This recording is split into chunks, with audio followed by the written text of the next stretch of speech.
देखिए, जहाँ तक सरकार की बात है, बिल्कुल आपने ठीक कहा कि हरियाणा प्रदेश के अंदर लगातार तीसरी बार भारतीय जनता पार्टी की सरकार बनी है। ये ऐसा पहली बार हुआ है कि किसी पार्टी की सरकार लगातार तीसरी बार बनी हो। हमारा संकल्प पत्र होता है और हमने हमेशा ही लोगों से जो वायदे किए हैं वो भारतीय जनता पार्टी पूरा करने का काम करती है। उसमें पहले दिन से ही शुरुआत कर दी। अगर मैं सरकार की बात करूं तो पहले दिन से ही सरकार ने जैसे ही आदरणीय नायब सिंह सैनी जी ने और मंत्रिमंडल ने शपथ ली, मंच से नीचे उतरने से पहले 25,000 नौकरियां बिना पर्ची बिना खर्ची के घरों के अंदर भेजने का काम किया। चाहे डिप्राइव्ड शेड्यूल कास्ट की बात हो, पहली कैबिनेट की मीटिंग के अंदर ही हमने कहा, क्योंकि हमने वायदा किया था लोगों से कि डीएससी समाज का अलग से आरक्षण देंगे, तो 10% आरक्षण उसी दिन से हमने लागू करने का काम किया। वहीं अगर आपने मेरे विभाग की बात की तो दो विभाग मेरे पास है, एक तो पीडब्ल्यूडी का और एक पब्लिक हेल्थ का। जहाँ तक पीडब्ल्यूडी की बात है, पूरे प्रदेश के अंदर 30,152 किलोमीटर की रोड हमारे पास है, जिसमें लगभग 5,000 किलोमीटर को हम हर साल उनको रेनोवेट करने का काम करते हैं, कारपेट लगाने का काम करते हैं। और इस क्रम में लगातार जो है वो 5 साल के बाद में उसका नंबर लगभग जो आ जाता है। और हमने पहले दिन से ही अधिकारियों को मीटिंग बुला करके उनको कहा कि हम क्वालिटी से कोई समझौता नहीं करेंगे, हमें अच्छी क्वालिटी का काम चाहिए। जिस जिस एजेंसी ने या कोई भी अगर उसके प्रति अधिकारी होगा तो उनकी जवाबदेही तय की जाएगी। जहाँ जहाँ हमें कहीं कमी लगी वहाँ हमने उनके खिलाफ एक्शन लिया भी है। और हमने जैसे अभी आप जैसे आपको पता है कभी फोग का टाइम है, धुंध आ जाती है, एक्सीडेंट बहुत ज़्यादा होते हैं, और एक्सीडेंट का बचाव के लिए हमने 3700 किलोमीटर की वाइट पट्टी लगाई जहाँ बिल्कुल धुंधली हो चुकी थी या जो पुरानी थी। 12,000 किलोमीटर की जो डीएलपी पीरियड के अंदर थी वहाँ भी हमने वाइट पट्टी लगाने का काम किया, ताकि धुंध के अंदर एक्सीडेंट से जो है वो बचाव हो सके। और जिस पर लगभग 7 करोड़ रुपए का खर्चा आया है, ये पहली बार बड़े स्तर के ऊपर हमने लगवाने का काम किया है। और इसी तरीके से हम जहाँ जहाँ भी जो कोई पैच वर्क की ज़रूरत है हम वो कर रहे हैं, और क्वालिटी के साथ हम नया काम भी पीडब्ल्यूडी के अंदर करें। कई हमने ओवर ब्रिज के, जैसे हिसार के अंदर बहुत लंबा ओवर ब्रिज था सूर्यनगर वाला, उसका भी उद्घाटन करने का काम किया है। इसी तरीके से अगर मैं पब्लिक हेल्थ की बात करूं तो पब्लिक हेल्थ के अंदर भी जल जीवन मिशन के तहत हमने गाँव के अंदर नई पाइपलाइनें पहले बिछाने का काम किया है।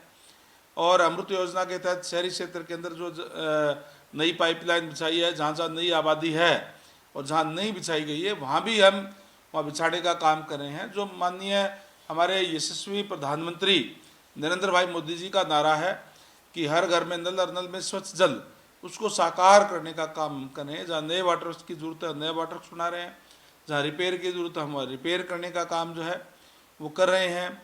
10,000 या उससे ज़्यादा आबादी वाले जो गांव हैं उसको हम महाग्राम के अंदर लेकर के, और उसमें जो शहरी तर्ज के ऊपर सीवरेज की पानी की हम व्यवस्था करने का काम कर रहे हैं, जिसमें से 5 गाँव की हमारा कंप्लीट हो गया है। 16 गाँव के अंदर अभी हम महाग्राम का काम चल रहा है। टोटल 144 गाँव हमने चिन्हित किए हैं जिनको आने वाले दिनों के अंदर भी महाग्राम में लिया जाएगा। चुनौती रही है सर इन 100 दिनों के?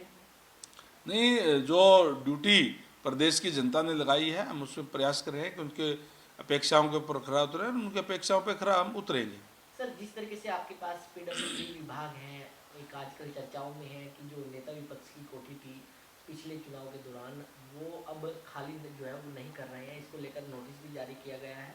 इसको आप किस तरीके से देखते हैं और किस तरीके का आपका मेंटेनेंस का काम होता है? देखिए, जो कोठियाँ होती है उसका मंत्रियों की या और जो दूसरी है उसको रिपेयर करने का, रखरखाव करने का काम पीडब्ल्यूडी करती है, लेकिन उनको बांटना और उनसे खाली करवाना ये सीएमओ का काम होता है। सीएम ऑफिस से ही उसके ऑर्डर होते हैं। अब उन्होंने खाली की ना की, अगर जो कोई भी खाली नहीं करता है तो उनका, क्योंकि आज कांग्रेस जो है, कांग्रेस के अंदर नेता विपक्ष का चुनाव तो हुआ नहीं, और कांग्रेस असल में हरियाणा के अंदर अलग अलग गुटों में बटी हुई है, अलग अलग गुट है, कोई कांग्रेस की कोई पार्टी नहीं रह रही है। उनका गुटों का आपस में कोई समन्वय भी नहीं है। कोई हुड्डा जी का गुट है, कोई शैलजा जी का है, कोई रणदीप जी का है, इस तरीके से अलग अलग गुट है, और इसलिए लोगों का विश्वास खो चुके हैं। कांग्रेस पार्टी और पतन की ओर जा रही है। और जहाँ तक आपने कोठी की बात की, उसके एक नियम कायदे हैं। अगर कोई कोठी खाली नहीं करता है तो उसके ऊपर बड़ी पेनल्टी लगाई जाती है, अगर नहीं करी होगी तो उनको पेनल्टी लगाई जाएगी। वहीं अगर सर दिल्ली विधानसभा चुनाव की बात करें तो किस तरीके से अहम जिम्मेदारी आपको दी जा रही है, कहाँ कहाँ प्रचार करते हुए नजर आएंगे, और साथ ही साथ आम आदमी पार्टी कितनी चुनौती है इस बार के लिए? देखिए, जहाँ तक दिल्ली की बात है, निश्चित तौर पर भारतीय जनता पार्टी इस बार सरकार बनाने जा रही है, क्योंकि जिस आम आदमी पार्टी का गठन जो है अन्ना आंदोलन के दौरान हुआ था और कांग्रेस के घपले और घोटालों के खिलाफ हुआ था, आज स्वयं आम आदमी पार्टी के जो सुप्रीमो हैं, जो यहाँ मुख्यमंत्री रहे केजरीवाल जी, उनके ऊपर भी बड़े बड़े घपले और घोटालों का आरोप है।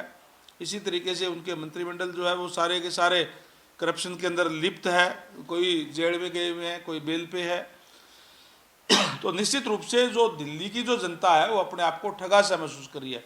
जिस कांग्रेस पार्टी के खिलाफ उन्होंने आंदोलन के अंदर आम आदमी पार्टी का गठन हुआ, उसी कांग्रेस के साथ उन्होंने लोकसभा चुनाव के अंदर हाथ मिलाने का काम किया।